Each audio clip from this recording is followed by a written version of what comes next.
the public realm. The only briefings that I've been able to receive from CSIS are what are called open information briefings or open source briefings, which is information that's available to the public doing an internet search, which I find frustrating. And so I can be transparent about that information that I've received.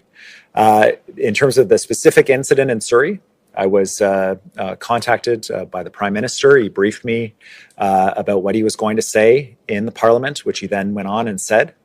He offered to me a briefing from CSIS, which of course I said, yes, I would like that. We arranged it. We got a briefing from the director, which was, as I say, open source information. And then that was it. I expressed my frustration in the meeting with the CSIS director about our inability to get more concrete information about this kind of thing. And I have articulated that to the federal government. I understand there may need to be reform around the act that governs CSIS in order for them to be able to share this information. If that's what's required, let's make it happen. Because the only way that we're going to make traction on this is by the federal government trusting the provincial government with information and being able to act on it in our local communities.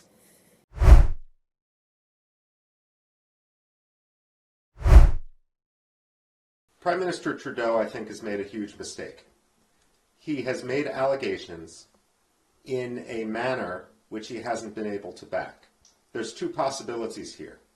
Either he was shooting from the hip and he doesn't have the evidence to support the accusations he made against the Indian government, or there is something there, in which case he needs to explain why his government was sheltering a terrorist with blood on his hands. Now, there has been some reporting about, how weeks before the world leaders were to meet in Delhi, Canada did approach its allies to jointly raise this issue at the summit. Do you think there was some kind of a discussion like that and, the allies stepped back and didn't do that?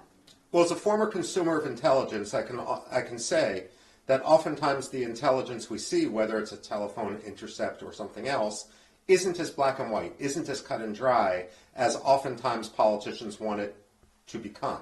I mean, certainly that was the case with regard to the Iraq War. So when you have a situation like this, perhaps Prime Minister Trudeau raised the issue, but there wasn't necessarily consensus on what it meant. And regardless, let's not fool ourselves. Let's not fool ourselves. Hardeep Singh Nijjar was not simply a plumber any more than Osama bin Laden was a construction engineer. He had blood on his hands through multiple attacks, and therefore, while Secretary of State Blinken may after the fact say that the United States will always stand against transnational repression, we're actually being hypocritical if Secretary Blinken makes that statement, because after all, what we're talking about isn't transnational repression. We're talking about transnational terrorism, and what the United States did to Qasem Soleimani and what the United States did to Osama bin Laden is really no different than what India is alleged to have done in this case. Right. Now, you did mention in your opening remarks about, there are no facts, there is no evidence that Trudeau's really come out with. In the days ahead, if this surfaces, how convinced are you that the allies, including the U.S., is convinced with Trudeau's theory? I'm not sure that the allies are convinced with Trudeau's theory or that they interpret the importance of the matter to the same degree that Justin Trudeau does. First of all, let's give one analogy. When Jamal Khashoggi was killed in Istanbul, the Turks were able to provide intelligence support right away, which is why the world rallied around Saudi Arabia in this case. But Justin Trudeau, again, he seemed to have shot from the hip. He hasn't been able to release any definitive intelligence, and as time goes on, it raises the question about whether there's any there. When Justin Trudeau says, "Trust me," no one trusts him in the best of times, all the more so against the backdrop of an election campaign he's presently losing. And so this is the reason why there is such great doubt or caution on the part of the United States and the other Five Eyes community. Can you spell out the danger of this tit-for-tat diplomacy that is being made out here? Is there any way that this can be rectified, and will the U.S. eventually intervene publicly? Well, frankly, there's a much greater danger for Canada than India. If Canada wants to pick a fight, frankly, at this point, it's like an ant picking a fight against an elephant. And the fact of the matter is, India is the world's largest democracy.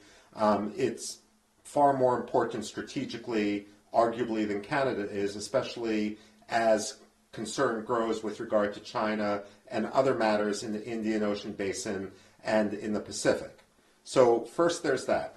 Second of all, again, while Justin Trudeau might want to make this a case of human rights, the fact of the matter is Najjar isn't a model one wants to use for human rights. Najjar may have been involved in the assassination of a rival Sikh leader just a year ago. At the same time, he has blood on his hands through multiple attacks. He entered Canada with a fraudulent passport. And the fact of the matter is, this is no Mother Teresa we're talking about. And frankly, many in the United States security community, and I believe actually many in the Canadian security community, probably understand that Justin Trudeau has gone too far. So this isn't a fight he wants to have. I suspect that the United States doesn't want to be pinned in the corner to choose between two friends. But if we have to choose between two friends, increasingly we're going to choose India on this matter, simply because Najjar was a terrorist, and India is too important, our relationship is too important. Justin Trudeau probably isn't long for the Canadian premiership, and then we can rebuild the relationship after he's gone.